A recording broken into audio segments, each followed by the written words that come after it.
আল্লাহ তাআলা বলেন ইন্নামাল মুমিনুন الذين إذا ذكر الله وجلت قلوبهم وإذا تليت عليهم آياته زادتهم إيمانا وعلى ربهم يتوكلون আল্লাহ রাব্বুল আলামিন ঈমানদারদের প্রশংসা করে বলেন, ঈমানদারদের বৈশিষ্ট্য বর্ণনা করে বলেন যে প্রকৃত ঈমানদার হলো তারাই ইন্নামাল মুমিনুন আল্লাযীনা ইযা যুকিরাল্লাহু ওয়াজিলাত কুলুবুহুম। আল্লাহ তাআলার জিকির করা হলে তথা আল্লাহর জিকির তারা নিজেরা করলে অথবা তাদেরকে আল্লাহর জিকির শোনালে তাদের কি হয়? ওয়াজিলাত কুলুবুহুম, তাদের দিলটা নরম হয়। আর যখন কোরআন তেলাওয়াত করে তারা শোনে বা পড়ে বা বোঝে তাহলে তাদের ঈমানটা শক্তিশালী হয়ে যায়, বেড়ে যায়। যাদাতুহুম ঈমানা ওয়া আলা রাব্বিহিম ইয়াতাওয়াক্কালুন। আর যাদের ঈমান শক্তিশালী হয়ে যায় তারা একমাত্র আল্লাহ তাআলার প্রতি, তাদের রবের প্রতি ভরসা করে। সুবহানাল্লাহ। আলহামদুলিল্লাহি নাহমাদুহু ওয়া নাস্তাঈনুহু ওয়া নাস্তাগফিরুহু ওয়া নু'মিনু বিহি ওয়া নাতাওয়াক্কালু আলাইহি ওয়া নাউযু বিল্লাহি মিন শুরুরি আনফুসিনা ওয়া মিন সাইয়্যাতি আ'মালিনা। من يهده الله فلا مضل له ومن يضلله فلا هادي له وأشهد أن لا إله إلا الله وحده لا شريك له وأشهد أن محمدا عبده ورسوله صلى الله عليه وعلى آله وأصحابه وبارك وسلم. أما بعد فأعوذ بالله من الشيطان الرجيم. بسم الله الرحمن الرحيم. ما كان محمد أبا أحد من رجالكم ولكن رسول الله وخاتم النبيين وكان الله بكل شيء عليما. يا أيها الذين آمنوا اذكروا الله ذكرا كثيرا وسبحوه بكرة وأصيلا. সকল আসুন আমার সাথে কয়েকবার আমরা তাসবিহ, তাহমিদ, তাকবীর ও দরুদ ও সালাম পড়ে নিই। আমার সাথে পড়ুন সুবহানাল্লাহ, আলহামদুলিল্লাহ, ওয়া লা ইলাহা ইল্লাল্লাহ, আল্লাহু আকবার, ওয়া লা হাওলা ওয়া লা কুওয়াতা ইল্লা বিল্লাহিল আলিয়্যিল আযীম। সকলে একটু জোরে সোরে বলি সুবহানাল্লাহি ওয়া বিহামদিহি সুবহানাল্লাহিল আযীম সুবহানাল্লাহি ওয়াল হামদুলিল্লাহি ওয়া লা ইলাহা ইল্লাল্লাহু আল্লাহু আকবার ওয়া লা হাওলা ওয়া লা কুওয়াতা ইল্লা বিল্লাহিল আলিয়্যিল আযীম। سبحان الله وبحمده عدد خلقه ورضا نفسه وزنة عرشه ومداد كلماته. سبحان الله وبحمده عدد خلقه ورضا نفسه وزنة عرشه ومداد كلماته. سبحان الله وبحمده عدد خلقه ورضا نفسه وزنة عرشه ومداد كلماته. لا إله إلا الله وحده لا شريك له له الملك وله الحمد وهو على كل شيء قدير. اللهم صل على سيدنا ومولانا محمد النبي الأمي وآله وسلم. اللهم صل على محمد وعلى آل محمد كما صليت على إبراهيم وعلى آل إبراهيم إنك حميد مجيد اللهم بارك على محمد وعلى آل محمد كما باركت على إبراهيم وعلى آل إبراهيم إنك حميد مجيد صلى الله عليه وعلى آله وأصحابه وبارك وسلم الحمد لله আল্লাহ তাআলার শুকরিয়া আমরা কোরআনের মজলিসে জিকিরের মজলিসে বসতে পেরেছি বলি আলহামদুলিল্লাহ। আমার এলাকাবাসী যারা আছেন ভাইরা বোনেরা, এই সকল মাহফিলের মর্যাদা একটু আমাদের জানা দরকার। হাদিস শরীফে আছে রাসূলুল্লাহ সাল্লাল্লাহু আলাইহি ওয়াসাল্লাম বলেন, আল্লাহ তাআলা নির্ধারিত একদল ফেরেশতা আছেন, তাদের কাজ হলো যারা আল্লাহ তাআলার জিকিরে করে, মজলিস করে বসে কোরআন হাদিস শিক্ষা গ্রহণ করে, তাসবিহ তাহলিল পড়ে, ব্যক্তিগতভাবে আমল করে, এভাবে যে কোনো মজলিস যদি হয়, ফেরেশতারা এই মজলিসগুলো কোথায় কোথায় হয় তারা এটার খোঁজে থাকেন।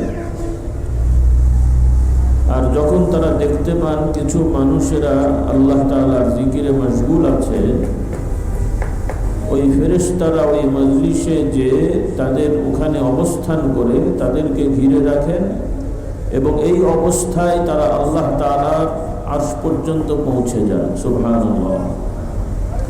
আল্লাহ তাআলা সব জানেন, তারপরে জিজ্ঞেস করবেন তোমরা কোথা থেকে এলে? ফেরেশতারা বলবেন রব্বুল আলামিন আপনার একদল বান্দা আপনার গুণগান করছে, আপনার পবিত্রতা বর্ণনা করছে। হাদিসের ভাষা এসছে এভাবে যে তারা তাসবিহ তাহমিদ তাকবীর তাহলিল পড়ে,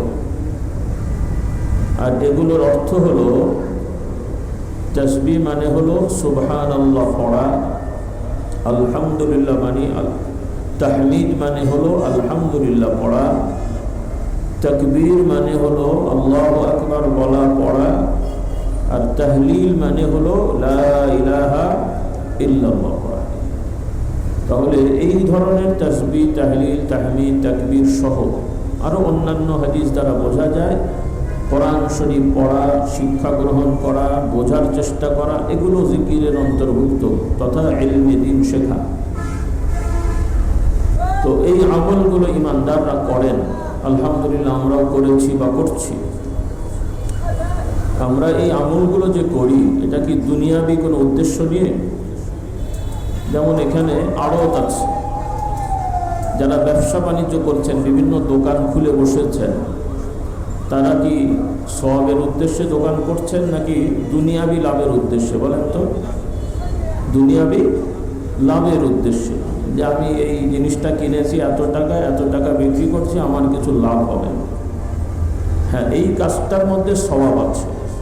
এই ব্যবসা বাণিজ্য এটাও সওয়াবের কাজ, এটাকে খারাপ চোখে দেখার কোনো সুযোগ নেই।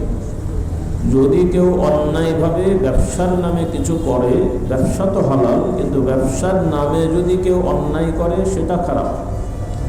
কিন্তু মূল ব্যবসা এটা আল্লাহর বিধান বৈধ, কারণ আল্লাহ তাআলা বলছেন ওয়া আহাল্লাল্লাহুল বাইআ ওয়া হাররামার রিবা।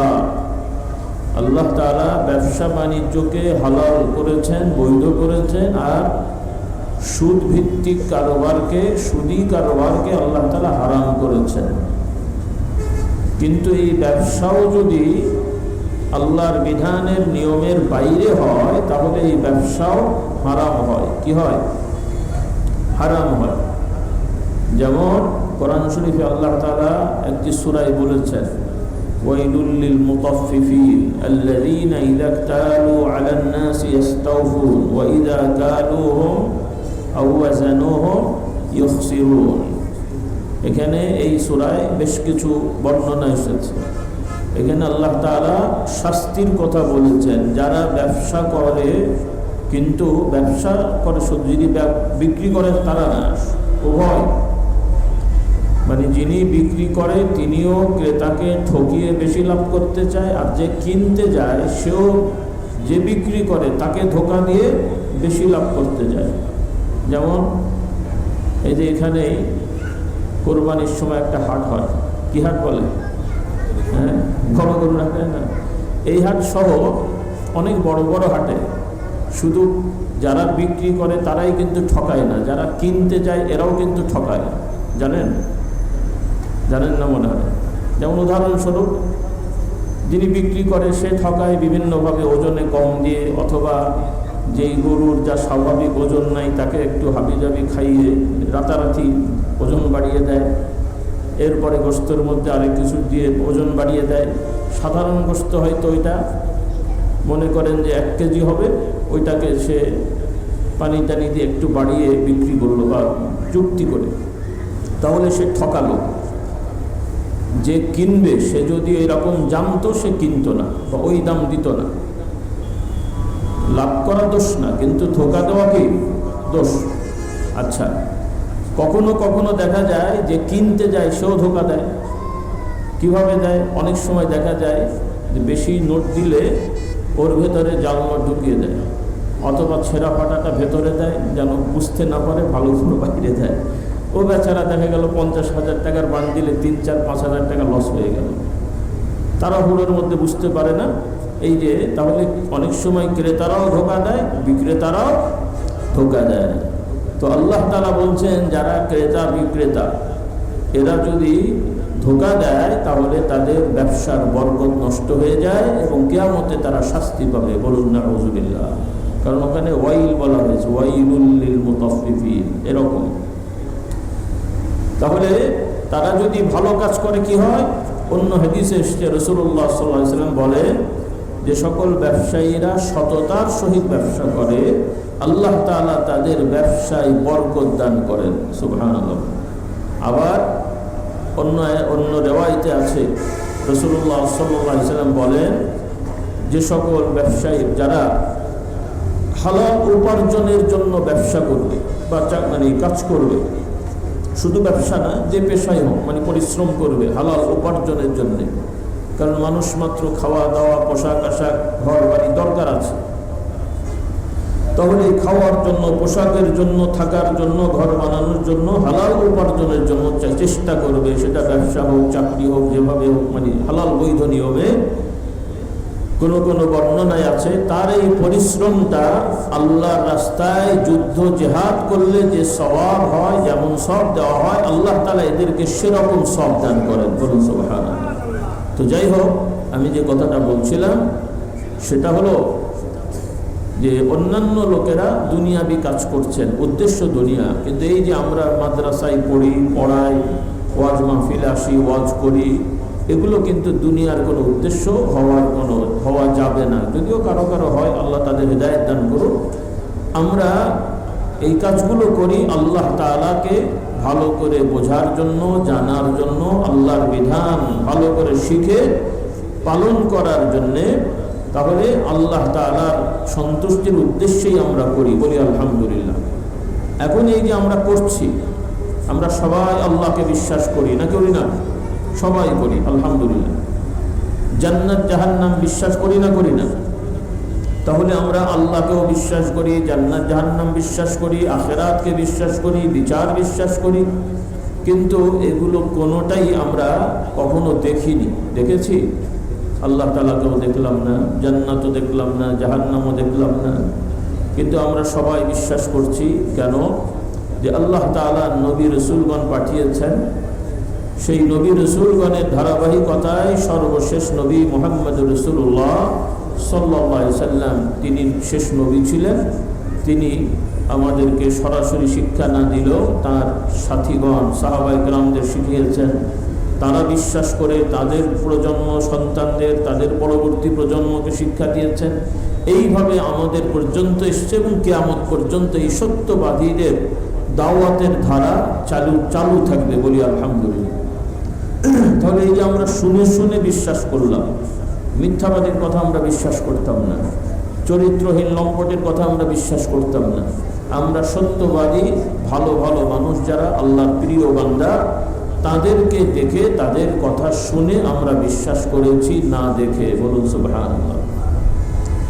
এই জন্য ফেরেশতারা বলেন, আল্লাহর নবী বলেন, আল্লাহ তাআলা ফেরেশতাদেরকে বলবেন, হে ফেরেশতারা, আমার এই বান্দারা যে আমার গুণগান করছে, তারা কি আমাকে দেখেছে?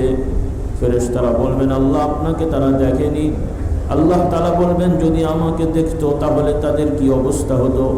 ফেরেশতারা বলবেন যে আল্লাহ, তারা যদি আপনাকে দুনিয়ায় দেখতো তাহলে তাদের এই জিকির আজকারের পরিমাণ অনেক বেশি হয়ে যেত, এমনকি দুনিয়ার সব কাজকর্ম বন্ধ করে দিয়ে শুধুমাত্র আপনার জিকিরই মশগুল হয়ে যেত। সুবহানাল্লাহ। আচ্ছা, যদি দুনিয়ার মানুষ একটা গোষ্ঠী শুধুমাত্র সবসময় আল্লাহর জিকির করার জন্যই বসে থাকতো, তাহলে ওই লোকগুলো কি বেশি দিন বাঁচতে পারত? কথা বলেন। খিদে লাগতো না? আচ্ছা, খিদে লাগলে খাবারের দরকার হতো। এখন ওরা তো চাষবাস করেনি, খাবার পাবে কোথায়? তাহলে দেখা যেত যে বহু আগেই মানুষের প্রজন্ম শেষ হয়ে যেত। কেন? খাবার নাই, ঘুম নাই, বিবাহ শাদী নাই, তা তো মানুষই শেষ হয়ে, তাহলে তো আর পৃথিবী আবাদ হতো না। এই জন্য আল্লাহ তাআলা দুনিয়ায় তার দেখা দেন না। বলুন সুবহানাল্লাহ। দুনিয়ার সব কাজ বন্ধ হয়ে যেত। তো যাই হোক, এই হাদিস থেকে বোঝা গেল আল্লাহ তাআলা বলবেন যে তারা আমাকে, ফেরেশতারা বলবেন আপনাকে দেখলে তাদের জিকির বেড়ে যেত। তো আল্লাহ তাআলা বলবেন তারা কি আকাঙ্ক্ষা করে, কি চায়? আল্লাহ তাআলা, ফেরেশতারা বলেন আল্লাহ তারা জান্নাতের আকাঙ্ক্ষা করে, জাহান্নামকে ভয় করে। আমি একটু সংক্ষেপ করে দিই। তাহলে এই যে ইমানদাররা জান্নাতের আশা করে, জাহান্নামকে ভয় করে, আর জান্নাতেরই বা আশা কেন আমাদের? যে আমরা জান্নাতি হতে পারলে আল্লাহ তাআলাকে দেখতে পাবো। বলুন সুবহানাল্লাহ। আমরা শুধু জান্নাতে ভালো ঘরে থাকবো, মজার মজার খাবো, নারী পুরুষ পরস্পর নিয়ে ব্যস্ত হয়ে যাবে, শুধু এজন্য না, এগুলো থাকবে।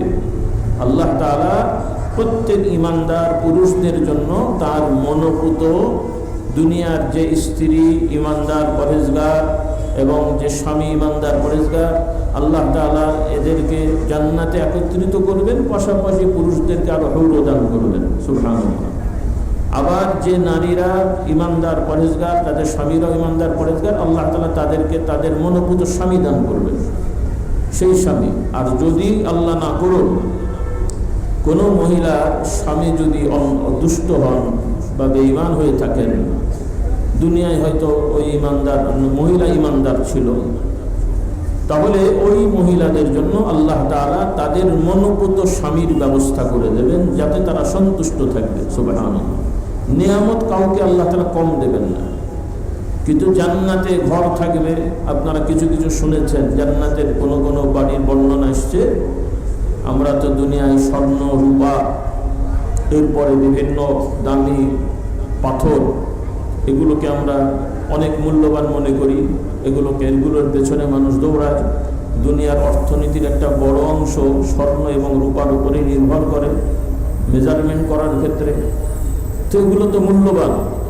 আর হাদিস শরীফ এসছে, জান্নাতে আল্লাহ তাআলা যে ইমানদারদের ঘর দেবেন, তাদের ওই ঘরগুলোর ইটগুলো একটা হবে স্বর্ণের, আরেকটা হবে রূপা। সুবহানাল্লাহ বললেন না? সবার বিশ্বাস হয়নি, কল্পনা মনে হচ্ছে? সুবহানাল্লাহ বলেন। তাহলে ইট, জান্নাতের ঘরের ইটগুলাই হচ্ছে স্বর্ণ, রূপা। আরো অন্যান্য কিছু থাকবে। সুবহানাল্লাহ বলেন। আরো অনেক কিছু, যেগুলো বলতে গেলে এখন অনেক সময় লাগবে। তো জান্নাতটা আরাম আয়েশের জায়গা। ইমানদার পুরুষ নারী সবাই পাবে, না শুধু পুরুষরা পাবেন? পুরুষ নারী সবাই পাবেন, মহিলা পুরুষ সবাই পাবেন। আল্লাহ তাআলা কাউকে কম দেবেন না। যদি কেউ মনে করে মহিলাদেরকে কম দেবেন, এটা ভুল কথা। আল্লাহ তাআলা ইবাদতের সওয়াব, কিয়ামতের সম্মান পুরুষ নারী প্রত্যেককেই তার ঈমান আমল অনুযায়ী দেবেন, পুরুষ হিসাবে না, নারী হিসাবে না। যেমন দুনিয়ায় সম্পদ পুরুষ একরকম পায়, ওয়ারিশ সম্পদ পুরুষ একরকম পায়, নারী আর এক রকম পায়। অঙ্কে কম মনে হয়, কিন্তু আসলে কম না। অঙ্কে কি কম মনে হয়? যেমন একটা পুরুষ যদি বাবার সম্পত্তি 10% পায়, তাহলে মেয়ে পাবে কত? 5%। একজন পুরুষ যদি 1 লাখ টাকা পায়, একজন মহিলা পাবে কত?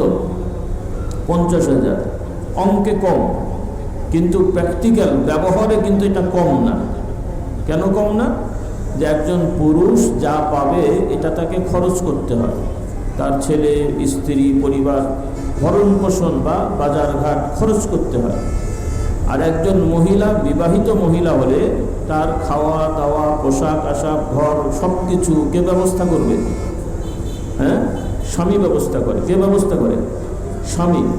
স্বামী মারা গেলে সন্তান।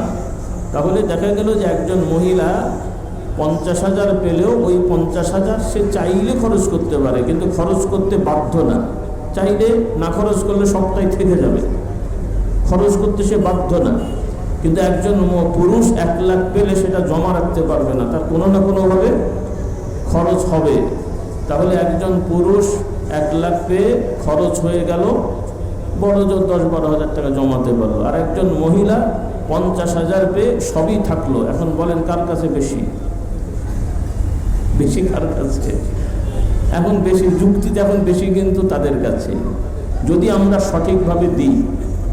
অনেকে দেয়, কিন্তু মুশকিল হলো আমাদের সমাজে অনেক পরিবারে মেয়েদেরকে সঠিকভাবে সম্পদ দেয় না, অনেক পরিবারেই দেয় না। আল্লাহ তাআলা এদেরকে হেদায়েত দান করুক, বলুন আল্লাহুম্মা আমিন। কিন্তু আমরা যদি প্রকৃত ইমানদার মুমিন হই এবং সঠিকভাবে সম্পদ বন্টন করি, তাহলে এই সমাজের পুরুষ নারী সবাই তাদের প্রয়োজন মোতাবেক সম্পদ পাবে এবং সুন্দরভাবে এটা ব্যবহার করতে পারবে এবং তাদের মধ্যে কোনো অশান্তি থাকবে না ইনশাআল্লাহ। তাহলে যেটা আমি বলতে চাচ্ছিলাম, যে জান্নাতে আল্লাহ তাআলা পুরুষ নারী সবার জন্য নিয়ামত রেখেছেন, কারোর জন্য কম না। যার যেটা দরকার প্রয়োজন সব দিয়েছেন। আর এই নিয়ামতের থেকেও বড় নিয়ামত হলো আল্লাহ তাআলা ইমানদারদের সাথে সাক্ষাৎ করে, দেখা করে কথা বলবেন। বলুন সুবহানাল্লাহ। কোরআন কারীমে আল্লাহ তাআলা বলেন, ওয়াজুহু ইয়াওমাইযিন নাযিরাতুন ইলা রাব্বিহা নাযিরা। আল্লাহ তাআলা ইমানদারদের বর্ণনা দিয়ে বলেন যে ইমানদারদের চেহারা হাস্য উজ্জ্বল হবে, কারণ তারা জান্নাতে তাদের রবের দিকে তাকিয়ে থাকবেন। অন্য রিওয়ায়াতে আছে, ইমানদাররা যখন আল্লাহ রাব্বুল আলামিনকে দেখতে পাবেন, আল্লাহ তাআলাকে দেখার পরে জান্নাতের সব যত নিয়ামত তারা পেয়েছেন, সব নিয়ামতগুলো আল্লাহ তাআলার দিদারের কাছে তাদের কাছে তুচ্ছ মনে হবে। সুবহানাল্লাহ। আল্লাহ তাআলাকে দেখাটা এতই আনন্দের এবং মজাদার এবং এতই ভালো লাগবে ইমানদারকে। বলুন সুবহানাল্লাহ। তাহলে আমরা ইমানদারেরা যত ভালো কাজ করব, সব করব আল্লাহ সন্তুষ্টির জন্যে। আর যদি করি, আর এইভাবে যদি জিকিরের মাজলিসে বসি, তাহলে ওই যে ফেরেশতারা রিপোর্ট দেবেন যে আপনার বান্দারা জান্নাতের আশা করে, জাহান্নামের ভয় করে তারা ইবাদত করছে, প্রকৃতপক্ষে আমরা জান্নাতও দেখলাম না, জাহান্নামও দেখলাম না, আল্লাহ তাআলাকেও দেখতে পেলাম না। তখন আল্লাহ তাআলা ফেরেশতাদেরকে বলবেন, তোমরা সাক্ষী থাকো। কি থাকো? জোরে বলেন, কি থাকো? সাক্ষী থাকো। সাক্ষীর কাজ কি? সাক্ষী দেওয়া। তাহলে এই ফেরেশতারা সাক্ষী থাকবেন, সাক্ষী দেবেন। কখন? কিয়ামতের সময়। কবে? কিয়ামতের সময়। এই যে আল্লাহ তাআলা যখন বিচার করবেন, আল্লাহ তাআলা তো নাউজুবিল্লাহ ভুলে যাবেন না, কিন্তু আল্লাহ তাআলা ফেরেশতাদেরকে দায়িত্ব দিয়ে রেখেছেন, তারা বলবেন। অর্থাৎ এই ইমানদারের সামনে তারা আল্লাহর কাছে বলবেন। কি বলবেন? আল্লাহ তাআলা বলবেন, হে ফেরেশতারা, তোমরা সাক্ষী থাকো, আমার এই বান্দারা আমাকে না দেখে, জান্নাত না দেখে, জাহান্নাম না দেখে, জান্নাতের আশায় জাহান্নামের ভয়ে, আমার ভালোবাসায় আমার জিকির আজকার তাসবিহ তাহলিল গুণগান করেছিল। তোমরা সাক্ষী থাকো, আমি এদের সবাইকে ক্ষমা করে দিলাম। ফেরেশতারা দায়িত্ব পেলেন, দায়িত্ব ভালো করে বুঝে নেওয়ার জন্যে তারা প্রশ্ন করবেন রব্বুল আলামিন। আমরা দেখতে পাচ্ছি এই সভার মধ্যে এমন কিছু লোক আছে যাদের নিয়তটা আপনার উদ্দেশ্য ছিল না, দুনিয়াবি কোনো কাজে তারা ওখানে ছিল বা দুনিয়াবি কোনো উদ্দেশ্য নিয়ে ওখানে বসেছিল। তারা সওয়াবের নিয়তে, জিকিরের নিয়তে ইত্যাদির জন্য তারা বসেনি, কিন্তু মুমিন মুসলমান। এটা ব্যাখ্যা, হাদিসের ব্যাখ্যা বলছি, এটা রিওয়ায়াতে নেই। কেন বললাম? ছাত্র ভাইরা আছেন, আপনাদেরও শিখতে হবে। কারণ ইমানদার ছাড়া তো কিয়ামতে কেউ কোনো সওয়াব পাবে? কাফের মুশরিক কি সওয়াব পাবে নাকি? কাফের মুশরিক সওয়াব পাবে না। তাহলে ফেরেশতারা বলবেন যে আল্লাহ, এই লোকদের মধ্যে ইমানদার মুমিন কিন্তু নিয়ত ঠিক ছিল না, কারণ অন্য ইবাদতে নিয়ত ঠিক না থাকলে ওই ইবাদত কবুল হয় না। কিন্তু জিকিরের মজলিসে, ইলমের মজলিসে একটু ব্যতিক্রম বোঝা গেল এই হাদিসে। কারো যদি নিয়তে ত্রুটিও থাকে তাহলে অন্যান্যদের নিয়তের কারণে, তাদের সাথে বসার কারণে আল্লাহ তাআলা তাদের গোনাটাও মাফ করে দেন। সুবহানাল্লাহ, এটা একটা মজার জিনিস। নামাজ কিন্তু হয় না। যেমন কেউ যদি জোহরের ওয়াক্তে 50 জন মুসল্লি ইমামের পেছনে জোহরের ওয়াক্তে নামাজ শুরু করেছে, এখন সবাই 50 জনের মধ্যে 45, 49 জন জোহরের নিয়ত করে শুরু করেছে, একজন আসরের নিয়ত করে শুরু করেছে, কেমন হবে? জোহরের সময় আসরের নিয়ত করে যে আমি এখন আসর পড়ছি, হবে তো? আশপাশে কিন্তু সবাই আসরে জোহরের নিয়ত আছে, হবে? দেখেন, তাহলে এগুলো নিয়ত ঠিক থাকতে হবে। এই নিয়ত মানে নওয়াইতান পড়া জরুরি না, মনের ইচ্ছা এবং বাস্তবতা। তাহলে বোঝা গেল এইরকম ইলমের মজলিসের, জিকিরের মজলিসের মর্যাদা আছে না নাই?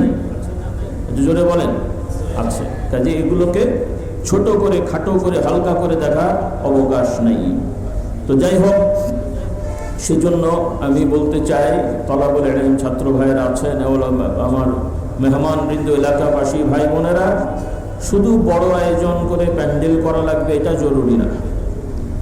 মহিলারাও বাসা বাড়িতে 4 জন, 5 জন, 3 জন, 6 জন আপনারা বসে নিজেরাও যদি কোরআন হাদিস চর্চা করেন, একজন ভালো জানেন বা মাদ্রাসায় পড়েছেন অথবা মাশাআল্লাহ শিখেছেন, আপনি আরও 4-5 জনকে নিয়ে মাঝে মাঝে কোরআন নিয়ে তাফসির করলেন। মানে নিজে তো আর করবেন না, পড়বেন। কোরআনের তাফসির একজন পড়লে 3 জন শুনলেন, মহিলারা। পুরুষরাও আপনারা একজন পড়লে 3 জন 5 জন শুনলেন। এভাবে যদি মজলিস করেন, ওইটাও কিন্তু জিকিরের মজলিস। বলুন সুবহানাল্লাহ। মানে ওয়াজের মাহফিল মানে এটা নয় যে বড় প্যান্ডেল করলে সব বেশি, 3-4 জন 5 জন বসলে সব কম, তা কিন্তু না, সেটা কিন্তু না। আপনারা যারা মেহমানবৃন্দ আছেন, যাদের সুযোগ আছে, ইশার পরে, মাগরিবের পরে, আসরের পরে, মসজিদে হোক, বাড়ির বৈঠকখানায় হোক, অবসর সময়গুলো কোরআন হাদিস শেখার জন্য চেষ্টা করবেন, চর্চা করবেন। সব মুখস্থ করা যাবে না, কিন্তু চর্চা থাকলে তাহলে আপনিও ইলম অর্জন করতে পারবেন। আর এভাবে চর্চা থাকলে, হালাল হারাম বাছ বিচার করে চলতে থাকলে আল্লাহ তাআলা আপনাকেও জ্ঞান অন্বেষণকারী তথা তালেবে ইলম, তলাবুল ইলম বলে না, তালেবে ইলম হিসেবে কবুল করে নেবেন। আমরা মনে করি তলাবুল ইলম বা তালেবে ইলম মানে শুধু মাদ্রাসার ছাত্ররা। শুধু মাদ্রাসার ছাত্র না, মাদ্রাসায় তো তলাবুল আছেই। আপনারা, আমরা সাধারণ যারা মানুষ, মসজিদে যদি কেউ কোরআন হাদিস শেখায়, সেই মজলিসেও আপনি জ্ঞান শিখতে গেলে, ইলম শিখতে গেলে আপনিও জ্ঞান অর্জনকারী, অন্বেষণকারী হিসেবে আল্লাহর কাছে কবুল হয়ে যাবেন। বলুন সুবহানাল্লাহ। এই বুঝটা আমাদের থাকতে হবে। কারণ ইলমে দ্বীন শুধু মাদ্রাসায় সীমাবদ্ধ না, যে মাদ্রাসা নামক বিল্ডিংয়ে যেতে হবে, ক্লাসে বসতে হবে, এটা ফরজ ওয়াজিব না। এটা ভালো কাজ, এটা একটা নিয়ম সিস্টেম। কিন্তু আল্লাহর ঘরে বসে, মসজিদে বসে, বৈঠকখানায়, কোনো কোচিং সেন্টার, এই সমস্ত জায়গাতেও যদি আমরা এই চর্চাটা করি, তাহলে ইনশাআল্লাহ আমরাও এই সওয়াব পেতে পারবো। আল্লাহ তাআলা আমাদের তৌফিক দান করুন। কিন্তু আফসোস হলো, আমাদের ভাই বোনেরা একটু খেয়াল করেন, আমরা নিজেরা অনেকেই একটা বয়সে আমরা পৌঁছে গেছি। আমাদের অনেকের ছেলে নাতিপুত্ররা এখনো পড়াশোনা করছে, কিন্তু বাস্তবতা হলো আমরা নিজেরাও অনেকেই কোরআন হাদিস থেকে অনেকটাই গাফেল, দূরে সরে আছি। আমাদের ছেলে মেয়েরাও কোরআন হাদিস থেকে অনেকটা দূরে সরে আছে। কিন্তু আমরা চাইলেই কিন্তু কোরআন হাদিসের সাথে লেগে যেতে পারি। এটার জন্য অনেক বেশি আয়োজন দরকার নেই। আলহামদুলিল্লাহ, এখন বাংলাদেশে অনেক মসজিদেই, প্রায় মসজিদে, এমনকি থানা পর্যায়ে, গ্রামেরও কিছু কিছু মসজিদে, সব মসজিদ না হলেও কোরআন শরীফের খতম তারাবি হয় না? সাধারণত কয়দিনে হয়? কয়দিন লাগে? 27 দিন। 27 দিন কিন্তু 24 ঘন্টা না, 27টা দিনে বা 27টা দিনের রাতের একটা অংশ, 1.5 থেকে 2 ঘন্টার সময়, তাই না? তাহলে 27 দিনে দাঁড়িয়ে দাঁড়িয়ে 1.5-2 ঘন্টা সময় এক একদিন ব্যয় করে আমরা পুরো কোরআন আরবি শুনে শুনে খতম করে দিচ্ছি। করছি না? কিন্তু আমাদের অনেকের বয়স 50, 60, 35, 40।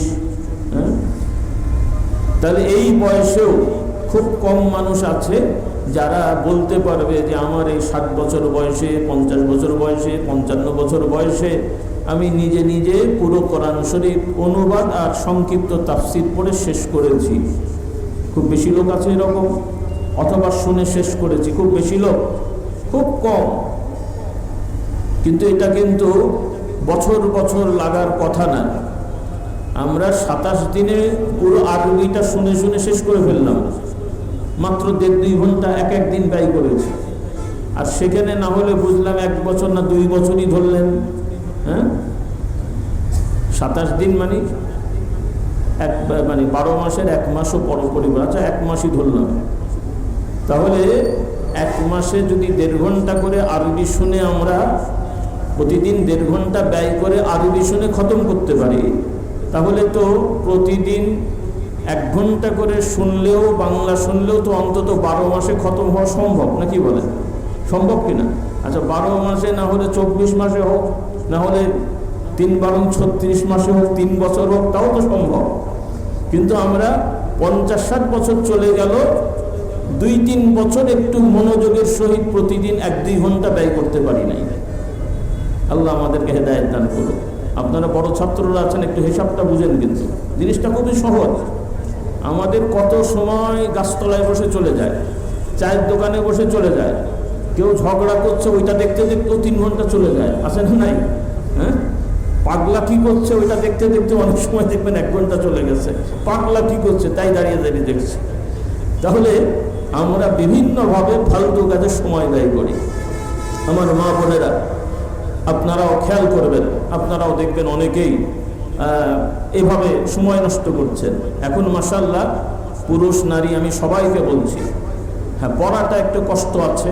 আপনি যদি 1-1.5 ঘন্টা পড়তে না পারেন, আধা ঘন্টা করে 20 মিনিট করে পড়েন প্রতিদিন, না হোক সপ্তাহে 2-3 দিন হোক, তাহলে সপ্তাহে 3 দিন হলেও আধা ঘন্টা করে হলেও 1.5 ঘন্টা হবে। এভাবেও পড়লেও 2-3 বছরে পুরো কোরআন মোটামুটি অনুবাদ করে সংক্ষিপ্ত ব্যাখ্যা পড়ে শেষ করা সম্ভব। যেমন মাআরিফুল কোরআন ছাপা বিভিন্ন রকমের আছে, আমার মনে একটা ছাপায় আছে 1500 পৃষ্ঠা। তো 1500 পৃষ্ঠা হলে সেটাকে প্রতিদিন 5-7 পৃষ্ঠা করে ভাগ করলে কয় বছর আর সময় লাগে? শুধু পড়বেন। কেন বলছি এই কথাটা? এই কোরআন পড়ার মধ্যে তেলাওয়াত তো ভালো কাজ, কিন্তু এই কোরআন বোঝার মধ্যে আমাদের ঈমানটা মজবুত হয়। বলুন সুবহানাল্লাহ। কি হয় বলেন? যেমন গাছে পানি দিলে, সার দিলে, একটু পরিচর্যা করলে গাছটা সুন্দর হয়, ভালো ফল হয়, ওইভাবে ঈমানদাররা যখন কোরআন শরীফ বোঝার চেষ্টা করে তাদের ঈমানটা শক্তিশালী হয়, মজবুত হয়। বলুন সুবহানাল্লাহ। কোরআনে আল্লাহ তাআলা বলছেন, ইন্নামাল মুমিনুন আল্লাযীনা ইযা যুকিরাল্লাহু ওয়াজিলাত কুলুবুহুম ওয়া ইযা তুলিয়াত আলাইহিম আয়াতুহু যাদাতুহুম ঈমানান ওয়া আলা রাব্বিহিম ইয়াতাওয়াক্কালুন। আল্লাহ রাব্বুল আলামিন ঈমানদারদের প্রশংসা করে বলেন, ঈমানদারদের বৈশিষ্ট্য বর্ণনা করে বলেন যে প্রকৃত ঈমানদার হলো তারাই, ইন্নামাল মুমিনুন আল্লাযীনা ইযা যুকিরাল্লাহু ওয়াজিলাত কুলুবুহুম, আল্লাহ তাআলার জিকির করা হলে তথা আল্লাহর জিকির তারা নিজেরা করলে অথবা তাদেরকে আল্লাহর জিকির শোনালে তাদের কি হয়? ওয়াজিলাত কুলুবুহুম, তাদের দিলটা নরম হয়। আর যখন কোরআন তেলাওয়াত করে তারা শোনে বা পড়ে বা বোঝে, তাহলে তাদের ঈমানটা শক্তিশালী হয়ে যায়, বেড়ে যায়। যাদাতুহুম ঈমানা ওয়া আলা রাব্বিহিম ইয়াতাওয়াক্কালুন। আর যাদের ঈমান শক্তিশালী হয়ে যায় তারা একমাত্র আল্লাহ তাআলার প্রতি, তাদের রবের প্রতি ভরসা করে। সুবহানাল্লাহ। ঈমানদার ভরসা করবে কার উপরে? কার উপরে? কিন্তু আমাদের সমাজে এই যত অপরাধ হচ্ছে কেন হয়? আল্লাহর প্রতি ইয়াকিন, ভরসা, আখিরাতের বিচার, এই বিষয়ে তাদের অবহেলা আছে, এই বিষয়ে তাদের বেখেয়াল আছে। তা না হলে তারা এগুলো করতো না। আখিরাতের ভয় যাদের থাকবে তারা কখনোই এই সমস্ত অন্যায় অপরাধ করবে না। আল্লাহ তাআলা আমাদের হেফাজত করুন। একটা হাদিসের বর্ণনা, সাহাবাদের বর্ণনা বলছে, আগেও আমি বলেছি বিভিন্ন জায়গায়, অনেকে শুনেছেন অনেকে শোনেননি, তো আমাদের বোঝার জন্য বলছি। বর্তমান আমাদের দেখেন বিভিন্ন রকমের আমরা মামলা টামলা দেখি। একই বাড়িতে অনেকে অনেক মামলা করে, বিভিন্ন জিনিস নিয়ে, টাকা নিয়ে, জমি নিয়ে, দোকান নিয়ে, ঘর নিয়ে পেতে চায়। সে দাবি একই জিনিস 2, 3, 5 জন অনেক সময় দাবিদার হয়। এ বলে আমার জিনিস, ও বলে আমার জিনিস। তো জিনিস একটা, দাবিদার 2 জন বা 3 জন, জিনিস একটা, তাহলে এই জিনিস কি 3 জনের না 1 জনের? বলেন, যে কোনো 1 জনেরই হবে। জিনিস একটা, দাবিদার অথবা অংশীদার থাকতে পারে, সেটাও কিছু কিছু ক্ষেত্রে। কিন্তু সত্যিকার যদি আমরা ইমানদার হই, ভুলবশত মানুষের হতে পারে অনেক কিছু, কিন্তু জেনে বুঝে আরেকজনের জিনিস কখনো কোনো ইমানদার দাবি করতে পারে না।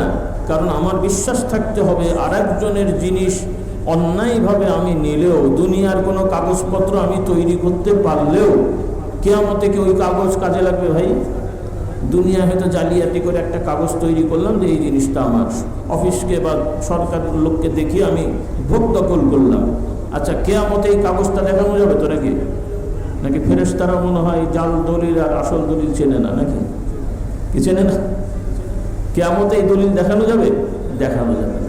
কাজেই এজন্য আমাদের কোনো রকমের জালিয়াতি করা যাবে না। কারণ দুনিয়া কয়দিনের রে ভাই? বড় লোকও মারা যায়, গরিবও মারা যায়। যত বড় লোকই হোক, মরার পরে কোথায় রাখে? এয়ার কন্ডিশন ওলা কবরে নাকি? কোথায় রাখে? এই 2-1টা পাগল ছাগল হয়তো লাগায়, সেটা ভিন্ন কথা। সাধারণভাবে যত বড় লোকই হোক, একটু নামটা বলছি কটাক্ষ করার জন্য, বোঝার জন্যে, আমাদের দেশেও মোটামুটি সাধারণ কবরই হয়। বিশেষ করে আরব দেশে বর্তমানে যত বড় রাজা হোক, আমির হোক, কবরস্থানে তাদের কোনো বাধাই করা হয় না। আমাদের দেশে অনেক সময় দেখা যায় কেউ টাইলস দিয়ে একটু বাধাই করে, বা একটু গ্রিল দিয়ে ঘেরে, বা একটু সুন্দর করে।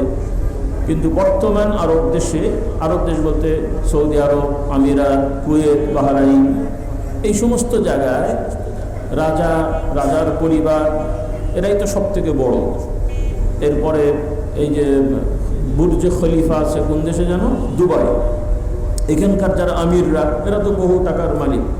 এদের কবরস্থান এমনি কবরস্থান আছে ঢালাও, ওখানে সবার কবরের মতোই থাকে। ওখানে এমনকি ওই কবরের ওপরে আমিরের কবর, এটাও লেখা থাকে না, এটাও লেখা থাকে না।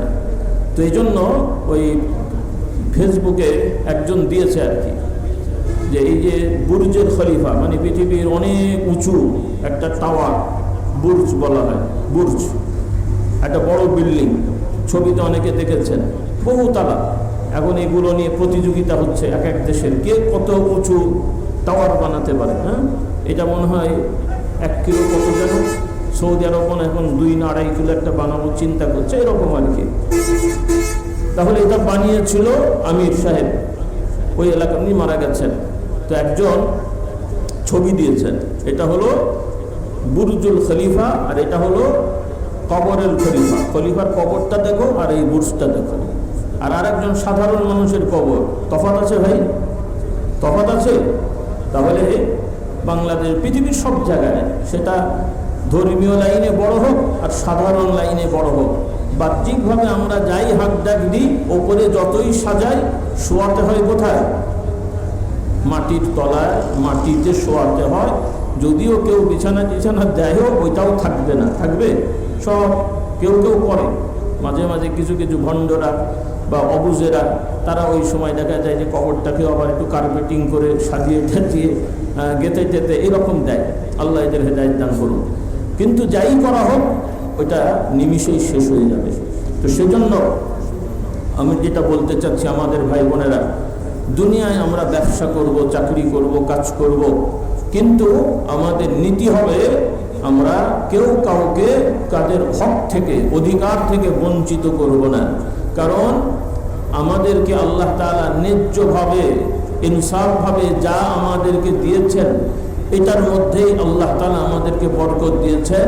আরেকজনের জিনিস কম বেশি নিয়ে আমরা কখনোই বড় হতে পারবো না, এই বুঝটা আমাদের থাকতে হবে। কারণ দুনিয়ায় রিজিক দান করবেন আল্লাহ, আখিরাতেও বিচার করবেন আল্লাহ।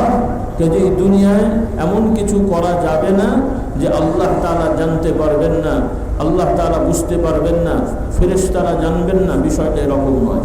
সেজন্য আমার ভাই বোনদের প্রতি আহ্বান, আসুন আমরা দুনিয়ার হায়াতটাকে যদি আমরা আনন্দের করতে চাই, তাহলে আমরা একটু কোরআন হাদিসের সাথে লেগে থাকি, আল্লাহ তাআলার বিধানগুলো একটু জানার, শেখার এবং সেই অনুযায়ী মানার চেষ্টা করি।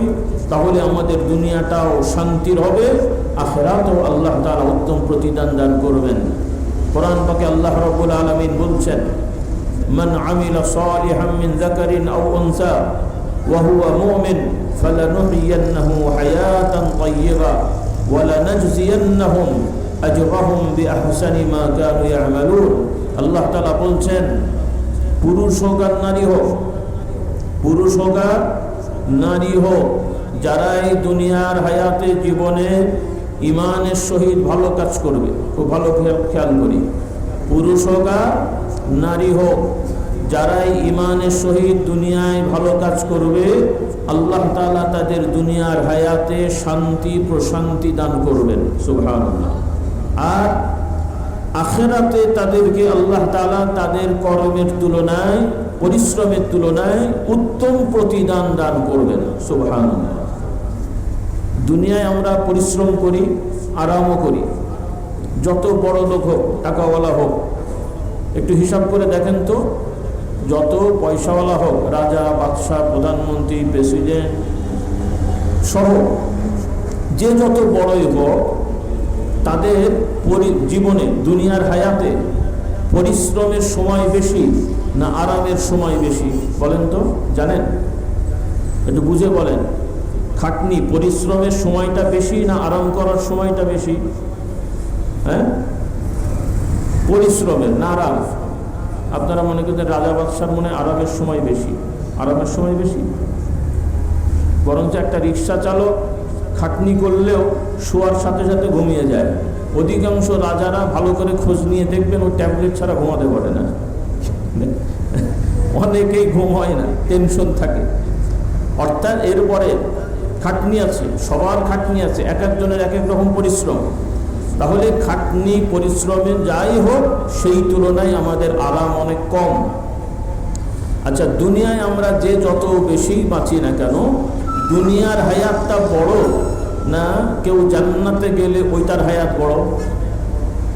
কোনটার হায়াত বড়? হ্যাঁ, কোনটার হায়াত? জান্নাতের। বলুন সুবহানাল্লাহ। তাহলে আল্লাহ তাআলা এই দুনিয়ার হায়াতের একজন 100 বছরের মানুষ, সে যদি 14-16 বছর থেকে নামাজ রোজা করে, তাও বা কয় হাজার কোটি রাকাতই বা পড়ল।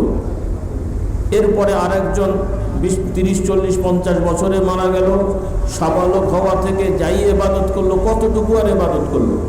তাহলে দুনিয়ায় একজন সাবালক নারী পুরুষ, তার শেষ নিঃশ্বাসটা যদি ইমানি হালতে এবং ভালো কাজে এবং তওবার অবস্থায় যদি সে মারা যায়, আল্লাহ রাব্বুল আলামিন তাদেরকে জান্নাত দান করবেন। বলুন সুবহানাল্লাহ।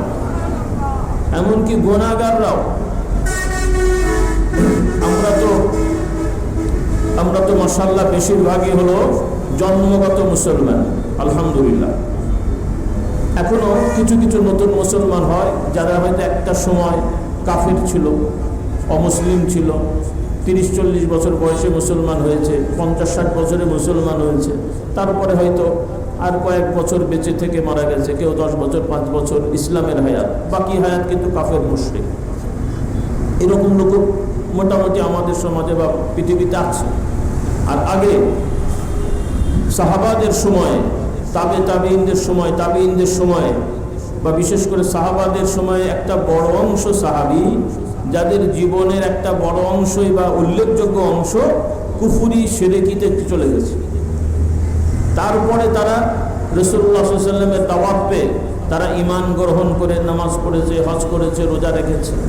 তাহলে কোনো কোনো সাহাবীর ইসলামের হায়াত, কথাটা একটু খেয়াল করেন, মানে ইসলাম অবস্থায় তার হায়াত হয়তো 5 বছরের, 10 বছরের, 2 বছরের, 1 বছরের, কয়েক মাসের, কয়েক সপ্তাহের, বা কোনো কোনো সাহাবীর তো কয়েক দিনের, যে কয়েকদিন আগে মুসলমান হয়েছে তখন থেকেই নামাজ টামাজ শুরু করে দিয়েছে, আল্লাহর ইচ্ছায় জিহাদ শুরু হয়ে গেছে, যুদ্ধের ময়দানে শহীদ হয়ে গেছে, জান্নাতের সুসংবাদ পেয়ে গেছে। বলুন সুবহানাল্লাহ। তাহলে আমি যেটা বলতে চাচ্ছি, আমরা হয়তো কেউ কেউ মনে করি এটাও শয়তানের একটা ওয়াসওয়াসা, আমরা অনেকেই ভুল টুল করি, অন্যায় করি, তখন শয়তান আমাদের ওয়াসওয়াসা দেয়, এই এত বছর পর্যন্ত তোরা এত অন্যায় অপরাধ করলি, এখন কি আর তোর ভালো হওয়ার সময় আছে, সুযোগ আছে, এখন ভালো হয়ে কি লাভ? এরকম একটা চিন্তা আমাদের হয়। তো আমি আহ্বান করব, না ভাই, আমাদের বয়স যাই হোক, ভাই বোন নারী পুরুষ যারাই আছি, পেছনে যা হওয়ার হয়েছে সেটা তো আর আমরা উল্টাতে পারবো না। তবে হ্যাঁ, এখন থেকে যদি আমরা আল্লাহর কাছে ক্ষমা চেয়ে পেছনের অপরাধগুলো আল্লাহর কাছে ক্ষমা চেয়ে পেছনের অপরাধ বাদ দিয়ে সামনে যদি ভালো কাজ করতে পারি এবং পেছনের কাজের জন্য অনুশোচনা করতে পারি, আর পেছনের খারাপ কাজের হুবহু ভালো কাজ যদি আমরা করার চেষ্টা করি, তাহলে আল্লাহ তাআলা আমাদের পেছনের সব গুনাহগুলো মাফ করে দেবেন এবং এখন মারা গেলে ইনশাআল্লাহ ঈমানি হালতে মারা যাওয়ার কারণে আল্লাহ তাআলা জান্নাতের সুসংবাদ দিয়ে দেবেন। বলুন সুবহানাল্লাহ। এই জন্য আমাদের যাদের ভুল ত্রুটি আছে, নামাজে, রোজায়, পর্দা পশিদায়, চাল চলনে, ব্যবসা বাণিজ্য, হালাল উপার্জনে যাদের যে ভুল আছে, আজকে থেকে আমরা নিজেরা সহ আলেম ওলামা যে পরিচয় দিই, হুজুররা পরিচয় দিই, শুধুমাত্র সাধারণ মানুষের ভুল না, আমরা যারা মাওলানা হুজুর মাদ্রাসায় পড়ি, আমাদের ভুল আছে না নাই? আছে না নাই? আমরা অনেকে হয়তো মিথ্যে কথা বলে ফেলি, গীবত গিল্লা করে ফেলি, রাগ হয়ে গেলে অন্যায়ভাবে মানুষের সাথে মানে আচরণ করি, এগুলো কিন্তু কবিরা গুনাহ। এগুলো কি? কবিরা গুনাহ। আল্লাহ তাআলা আমাদের এই ধরনের সব কবিরা গুনাহ থেকে বেঁচে থাকার তৌফিক দান করুন, আল্লাহুম্মা আমিন। আর তওবা করে সবাই আমরা যদি কোরআন হাদিসের সাথে লেগে যাই, যে পদ্ধতিটা আমি বললাম, আমার ভাই বোনেরা যারা শুনছেন, আলহামদুলিল্লাহ আপনারা অনেকেই সম্ভ্রান্ত পরিবারের মানুষ আছেন, ছেলে মেয়েরা পড়াশোনা করে বা নাতিপুত্ররা পড়াশোনা করে। আপনাদের প্রতি আমাদের আহ্বান থাকবে, সামাজিকভাবে জাগতিকভাবে যে যে পেশাজীবী হতে চান, পড়াশোনা করেন বিষয় নিয়ে, তাতে কোনো সমস্যা নেই, যেটা বৈধ পেশা। তবে কোনো অন্যায় পেশায় আমরা যাব না, কোনো অন্যায় পেশায় আমরা যাব না, যেটা মানুষের প্রয়োজনীয় উপকারী এমন কাজ আমরা করব। দুনিয়াবি সকল পেশা বৈধ যেগুলো আছে, আমাদের সন্তানেরা সেই পেশাজীবী হবে, শরীয়তে বাধা নেই। কিন্তু সবার আগে আমাদের যে দায়িত্বটা, সেটা হলো আমাদের ছেলে মেয়েদেরকে অবশ্যই আমরা সহি শুদ্ধ করে প্রথমত কোরআন শরীফ তেলাওয়াত শেখাবো, এর পাশাপাশি কোরআনের অর্থটা আমরা বুঝিয়ে দেবো, যাতে করে আমাদের সন্তানেরা হালাল হারাম বেঁচে চলতে পারে। কি বেঁচে চলতে পারে? হালাল হারাম। কারণ এই বাদ বিচার আমাদের জন্য খুব দরকার। এটা শুধু যারা মাদ্রাসায় পড়বে, মাওলানা হুজুর হবে, শুধু তারাই বাদ বিচার করবে সেটা নয়, সবার জন্যই হারাম। যেমন একটু বোঝার জন্য বলি ভাই, আমরা সবাই মুসলমান মুমিন, আমরা গরুর গোশত খাই, মুরগি খাই, হাঁস খাই, ইত্যাদি ইত্যাদি খাই। আবার কিছু কিছু পশু আছে অমুসলমানরা খায়, আমরা খাই না, ওগুলো আমাদের জন্য হারাম। উদাহরণস্বরূপ দুই একটা বলেন তো ভাই। হ্যাঁ, কি? শুয়োর, কুকুর, হ্যাঁ, এগুলো কিন্তু, বা এরপরে আরও কিছু সাপ, এগুলো কিন্তু অনেকে খায়, কিন্তু আমরা এগুলো খাই না। তাহলে তারা খায়, আমরা খাই না, এগুলো হারাম, আমরা সবাই জানি। আবার এই গরু, ছাগল, এগুলো যদি আল্লাহর নাম বাদে কোনো সৃষ্টির নাম নিয়ে জবাই করা হয়, তাহলেও এগুলো খাওয়া হারাম হয়ে যায়। মানে কোনো গরু ছাগলও যদি আল্লাহর নাম বাদ দিয়ে বা আল্লাহর নামের সাথে নবী রসুল বা কোনো মৌলানা হুজুর বা দরবেশ পীর সাহেবের নাম উল্লেখ করে জবাই করা হয়, তাহলেও এই গরু ছাগলের গোশত খাওয়া কি হয়ে যাবে? হারাম হয়ে যাবে। তাহলে এই হারামটা কি শুধুমাত্র আমরা মৌলানা হুজুররাই বাদ দেবো, না সকল মুসলমান? একটু বোঝার জন্য বলি, নাউজুবিল্লাহ, আল্লাহ না করুক। এখন কোথাও যদি একদল কিছু বিরিয়ানি রাখে, যে এগুলো খাসির বিরিয়ানি, গরুর বিরিয়ানি, আর এগুলো আমেরিকা থেকে আনা ভালো স্বাস্থ্যকর শুয়োরের গোশতের বিরিয়ানি, কে খাবেন বলেন? মানে গরু ছাগলের বিরিয়ানি আমরা হুজুরেরা খাবো, আর যারা হুজুর না তারাও নয় ওই শুয়োরের বিরিয়ানিটা খাবেন নাকি? কথা কেউ কি খাবেন? কেন খাবেন না? হয় বলে এটা আমরা মুসলমান শুয়োর খাবো কেন? তাই তো কথা নাকি? তাহলে হুজুর হোক আর সাধারণ মানুষ হোক, হারাম আমরা কেউ খাবো না। কিন্তু আমরা শুয়োর খেলাম না ঠিকই, কিন্তু অনেক মুসলমান আছে মদ খায়। তাহলে কেমন হলো বলেন দেখি?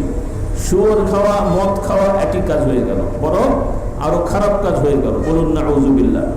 শুয়োর খাওয়া, বিড়ি সিগারেট খাওয়া একই খারাপ হয়ে গেল, কারণ ওইটাও হারাম। কিন্তু অনেক মানুষেরা বোঝে না, তারা মনে করছে এটা কোনো সাধারণ জিনিস না। শুয়োর যেমন হারাম, কুকুর বিড়াল সব যেমন হারাম, মদ, তারপরে গাঁজা, এরপরে ইয়াবা, এরপরে বিড়ি সিগারেট, এগুলো সব হারাম। এগুলো আমাদের ক্ষতি করে, এগুলো কোনো উপকারে আসে না। কেউ যদি বলে হ্যাঁ একটু ভালো লাগে, তো যে শুয়োর খায় তারও তো পেট ভরে ভাই। শুয়োর খেলে তার পেট খালি হয়ে যায় না? সেও তো শুয়োর খেলে পেট ভারী হয়, তারাও শুয়োর খেলে একটু শক্তি পায়, কিন্তু এই শক্তি পাওয়া এটা বৈধতা না। তো সেই জন্য যে কাজটা আমাদের করতে হবে ভাই বোনেরা, আসুন আমরা সবাই একটু আল্লাহর কোরআনের সাথে লেগে যাই, নবীর হাদিসের সাথে লেগে যায়। আমরা আজকে থেকে নিয়ত করি, আমার যত এই এলাকার মেহমান ভাইরা আছেন, যে মাহফিল হচ্ছে আজকের, যাদের দোয়ার জন্য হচ্ছে, এই পরিবারের যারা সদস্য ভাই বোনেরা আছেন, আমরা সবাই আজকে থেকে নিয়ত করি ইনশাআল্লাহ আমরা নিজেরা এবং ছেলে মেয়েদেরকে আমরা সবাই সহি শুদ্ধ করে কোরআন শেখাবো এবং কোরআন পড়ার অভ্যাস করব, বলি ইনশাআল্লাহ। আল্লাহ তাআলা আমাদের সন্তানদেরকে কবুল করুন। এবং আমাদের চেষ্টা থাকবে আমাদের ছেলে নাতিপুত্ররা যতদিন তারা ছাত্র থাকবে, ততদিন তারা নিয়মিত নিজেদের পাঠ্যপুস্তক পড়ার সাথে সাথে প্রতিদিন নিয়মিত সকালে হোক বিকালে হোক যে কোনো জায়গায় হোক, সকালে হলে ভালো, যে তাদের প্রতিদিনের প্রথম পড়াই হবে কোরআন পড়া। বলেন কি পড়া? কোরআন পড়া। আল্লাহ তাআলা আমাদেরকে তৌফিক দান করুন, আল্লাহুম্মা আমিন। আর একটা হলো, আমরা প্রত্যেকের বাড়িতে বাড়িতে কোরআন শরীফের তাফসির রাখবো। কি রাখবো? তাফসিরুল কোরআন রাখবো, এবং নিয়মিত আমরা পড়ব, মজলিস করে পড়ব, একা একাও পড়ব, আবার মা বোনেরাও আপনারাও বাসায় বসে নিজেরা এক বাড়িতে অনেক মহিলারা থাকেন, একটা সময় করে প্রতিদিন না হলো সপ্তাহে 2-3 দিন, যে একজন পড়বে আর 3-4 জন শুনবে। এইভাবে আমরা নিয়মিত কোরআন চর্চা করার চেষ্টা করি। আল্লাহ তাআলা আমাদের সবাইকে তৌফিক দান করুন, আল্লাহুম্মা আমিন।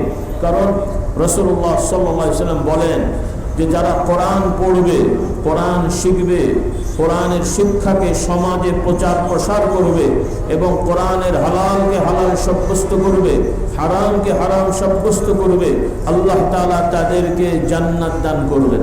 সুবহানাল্লাহ। তাহলে আমাদের জান্নাতের আশা আছে না নাই? তাহলে জান্নাতের আশা আছে সবার। তবে জান্নাত পাওয়ার জন্যে আমাদেরকে যত রকমের হারাম কাজ আছে এগুলো বাদ দিতে হবে, যত রকমের যার প্রতি যেটা ফরজ এগুলো আমাদের সঠিকভাবে আদায় করতে হবে।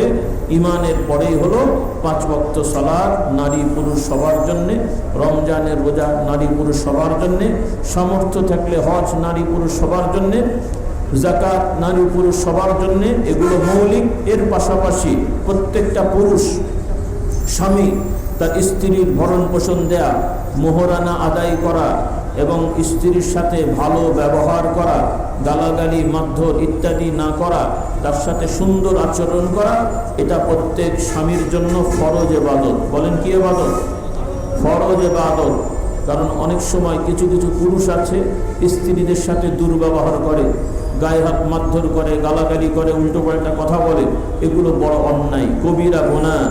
আবার কিছু কিছু মহিলারা আছে, তারাও দেখা যায় স্বামীর সাথে বেয়াদবি করে, ইদানিং শোনা যায় আবার মারধরও করে। আল্লাহ হেদায়েত দান করুক। মানে কেউ কারো থেকে কম নেই। কাজে এগুলো সবই হচ্ছে হারাম কাজ, এগুলো খুব বড় অন্যায়। সেজন্য যারা পুরুষ, আল্লাহ তাআলা কোরআনে বলছেন তোমরা তোমাদের স্ত্রীদের সাথে ভালো আচরণ করবে। কার হুকুম? কার হুকুম? আল্লাহ তাআলা কোরআনে বলেন ওয়াশিরুহুন্না বিল মা'রুফ। আল্লাহ তাআলা বলছেন পুরুষদেরকে যে তোমরা স্ত্রীদের সাথে ভালো আচরণ করবে। আর রাসূলুল্লাহ সাল্লাল্লাহু আলাইহি ওয়াসাল্লাম বললেন তোমাদের মধ্যে ভালো মানুষ হলো, পুরুষের মধ্যে ভালো পুরুষ যারা তাদের স্ত্রীদের সাথে ভালো আচরণ করে। সুবহানাল্লাহ পড়ে। আবার অন্য বর্ণনায় আছে আল্লাহ নবী সাল্লাল্লাহু আলাইহি ওয়াসাল্লাম বলছেন কোনো মহিলা যদি মারা যায় এবং তার স্বামী যদি তার উপরে সন্তুষ্ট থাকে, আল্লাহ তাআলা তাকে জান্নাত দান করবেন। তাহলে দেখেন, যে স্বামী স্ত্রীর সাথে ভালো আচরণ করবে সে ভালো স্বামী, ভালো মানুষ, ঈমানদার। আর যে স্ত্রী তার স্বামীর সাথে আর ভালো আচরণ করবে সেও একজন ভালো ঈমানদার নারী। তাহলে যেই পরিবারে স্বামী স্ত্রী উভয়কে সম্মান দেবে, এই পরিবারটা সুখী পরিবার না দুঃখী পরিবার? হ্যাঁ, সুখী না দুঃখী? কাজে আমরা যদি প্রকৃত সুখ পেতে চাই তাহলে স্বামী স্ত্রী নারী পুরুষ উভয়কে সম্মান দিতে হবে। মানুষ মাত্র একটু মান অভিমান রাগটা হতেই পারে, কিন্তু এগুলোকে অতিরঞ্জিত করা যাবে না, এগুলোকে লাগামহীন যাতে না হয়। আল্লাহ তাআলা আমাদের সবাইকে এই জিনিসগুলো মেনে চলার তৌফিক দান করুন। কারণ যারা স্বামী আছেন স্ত্রীদের ব্যাপারেও আল্লাহর কাছে আপনাদেরকে কৈফিয়ত দিতে হবে। যারা স্ত্রী আছেন স্বামীর ব্যাপারে আল্লাহর দরবারে আপনাদেরকে কৈফিয়ত দিতে হবে। স্বামী স্ত্রী উভয়ের প্রতি অধিকার, দায়িত্ব, কর্তব্য আছে। এই দায়িত্ব কর্তব্যগুলো যেন আমরা সঠিকভাবে পালন করি, তাহলে এটাও একটা বড় ইবাদত। দান খয়রাত করা যেমন ইবাদত, জিকির আজকার করা যেমন ইবাদত, ওইভাবে পুরুষ নারী স্বামী স্ত্রী উভয়ের সাথে ভালো আচরণ করা, দায়িত্ব পালন করা, এগুলোকেও কোরআন হাদিসে অনেক বড় ইবাদত হিসেবে বলা হয়েছে।